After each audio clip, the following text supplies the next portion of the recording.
A família foi feita refém. Esta mulher e mais 7 pessoas ficaram sob a mira de assaltantes armados durante 1 hora na noite de sábado. O filho dela foi rendido ao sair de casa no Jardim Botânico. O bando fugiu em 2 carros, levando joias, celulares e aparelhos eletrônicos. No mesmo bairro, criminosos invadiram uma produtora de vídeo e roubaram um computador. Carlos Henrique Evangelista, que aguardava os comparsas do lado de fora, foi preso em flagrante por policiais que ouviram o alarme de segurança tocar. Ainda na madrugada de domingo, criminosos tentaram invadir uma casa em São Conrado, mas o caseiro percebeu a movimentação e chamou a polícia. Os bandidos fugiram. Muros altos, cercas elétricas, vidros escuros, câmeras, alarmes, vigias. O que afinal garante a tranquilidade em nossas casas, em nossos prédios? Para responder isso, a dupla Rodrigo Pimentel e Diógenes Luca está na rua para mais um plano de segurança. Eles entraram aqui no sábado, já foram entrando, perguntando onde estava o cofre, euro, dólar.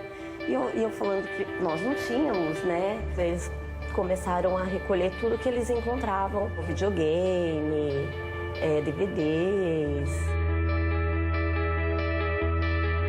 Na hora a gente leva um susto, né? Luciane não tem casa de luxo, não vive em bairro de alto padrão. Mesmo assim, foi vítima de um tipo de crime que assusta os moradores das grandes cidades: os assaltos a casas e edifícios. Os arrastões a prédios, dos sofisticados aos mais modestos, se espalham pela capital e ganham o noticiário.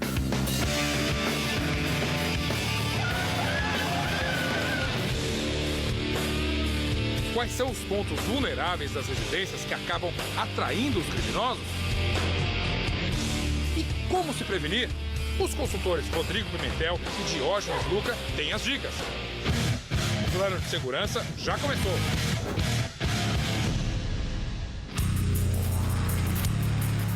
O que os arrastões revelam sobre os métodos dos bandidos? Analisamos os casos de roubos e arrastões na cidade de São Paulo em 2011 e começo de 2012 e chegamos a algumas conclusões. Primeira conclusão. Roubos e arrastões não ocorrem exclusivamente em prédios de alto luxo. Nos prédios mais populares, os bandidos se utilizam da falta de estrutura para agir. Edifícios sem câmeras de segurança ou porteiro 24 horas acabam se tornando alvos preferenciais dos assaltantes. O sistema de câmeras e alarmes, ele não serve só para depois que acontece um fato, recuperar as imagens para ajudar a investigação da polícia. Ele também serve como um elemento dissuasivo, um elemento de prevenção. O criminoso, quando ele passa aqui, ele vê uma rua cheia de câmeras espalhadas, cheia de sensores, ele vai ficar menos motivado para fazer o assalto. Ele vai escolher o prédio sem câmera. Nos prédios de alto padrão, 2 estratégias de invasão se destacam. Primeira, os bandidos conseguem o controle remoto da garagem. Essa opção do porteiro ter o controle de acesso, ela é sempre mais segura, é mais inteligente.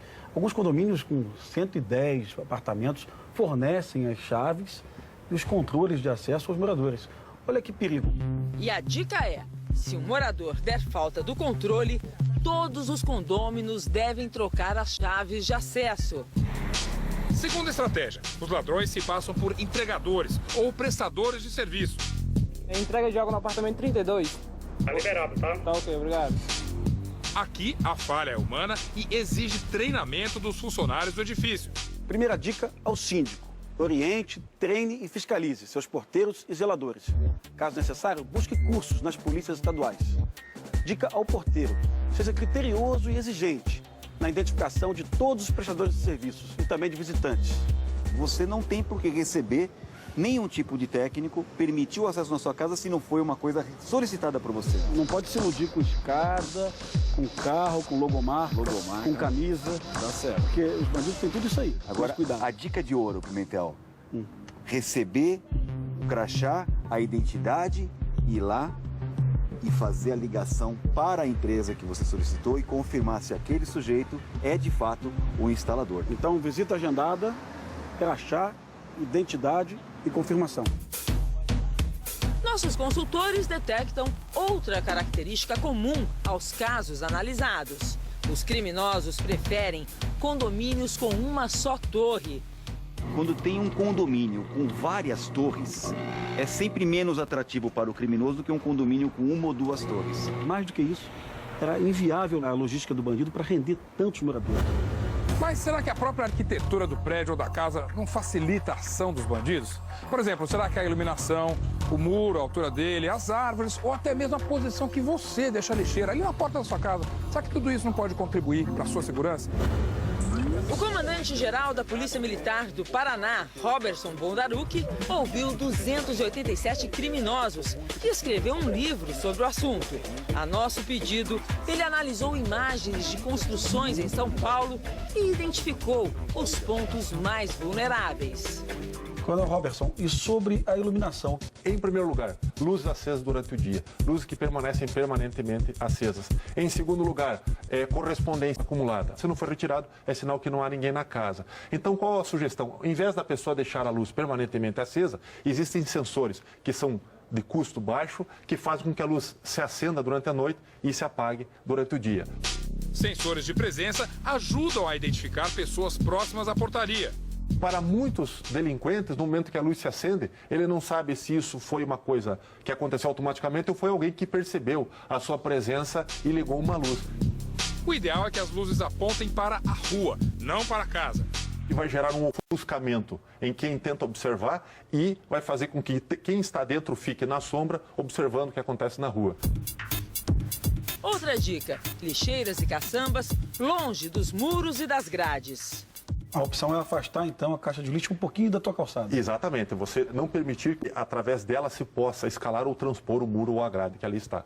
O mesmo serve para árvores e arbustos. Nós temos aqui uma árvore que cresce e permite uma escalada furtiva. Arbustos nunca mais de 1 metro de altura e galhos das árvores sempre podados acima de 2 metros. Coronel Robson, vamos falar sobre marquises. Ela acaba virando uma plataforma de trabalho para uma pessoa mal intencionada. E essa é uma solução bem antiga, né, Coronel? Colocar vidros aqui. Que esta visão agressiva que o vidro, que o arame farpado causa, é o que nós chamamos de efeito fortaleza. Dá a impressão de que ou esta casa já foi violada ou alguma coisa muito valiosa em seu interior, portanto seria interessante ser visitada. Além do que, a pessoa tende a relaxar com outras medidas de segurança por achar que ela está muito segura dentro da sua residência.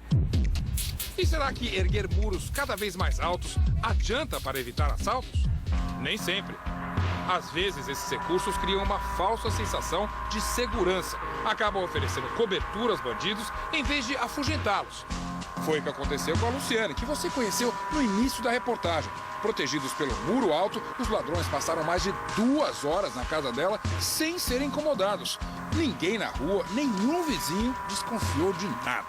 Entre ter uma casa cercada por grades ou muros, a casa sem grades e nem muros acaba sendo mais segura. Uma casa que não tem muros, não tem grades, cria esta barreira psicológica, que é mais efetiva do que a barreira física. O que cria na cabeça do criminoso uma dúvida. Será que tem um alarme? Será que tem um sensor de movimento? Na dúvida, ele prefere assaltar outra casa. A visibilidade é a melhor arma contra o crime, Coronel. Exatamente, é um princípio que se chama de vigilância natural.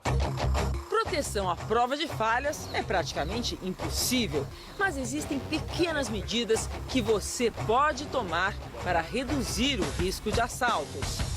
Chegar em sua casa de forma segura é uma das coisas mais importantes. A primeira dica é dar uma olhada nas redondezas para ver se não tem ninguém em atitude suspeita. Cumpra as regras de segurança do seu condomínio. Observe os porteiros e os funcionários para ver se são pessoas reconhecidas. E se por acaso você sentir algo perigoso, não tenha dúvida, acione a polícia. No próximo episódio, que cuidados você pode tomar nos transportes públicos? Eu tô vendo você abraçando a mochila e segurando muito forte o seu celular.